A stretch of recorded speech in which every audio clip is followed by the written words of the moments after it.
भुवनेश्वर शहीद नगर स्थित भवानी मॉल ठारे 3 वर्षर सफलता पर फनाट वार्क एबे हंसपाल ठारे थिबा सिम्फोनी मॉल रे खोली 3 वर्ष धरी को वर्किंग अभिज्ञता पर फनाट वार्क एबे एक नूतन अध्याय आरंभ करुछि। एमिति एक नुआ यूनिट खोलुछि जहां नेटवर्किंग एवं उत्पादन को नूतन उच्चता को नहीं जिबार सहायक हेबो। एहा ग्राहक मानक पई भुवनेश्वर सबुठारु आकर्षणीय को वर्किंग गंतव्य स्थल भाव में परिगणित हेबा पई जाउछि।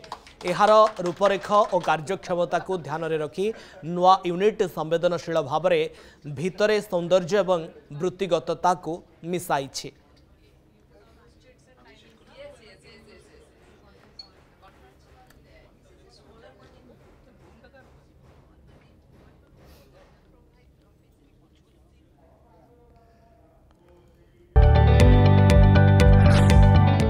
जदि आपंक आम भिडी भल लगा तेब आम चैनल को लाइक शेयर और सब्सक्राइब करने को जमा भी भूलु नहीं।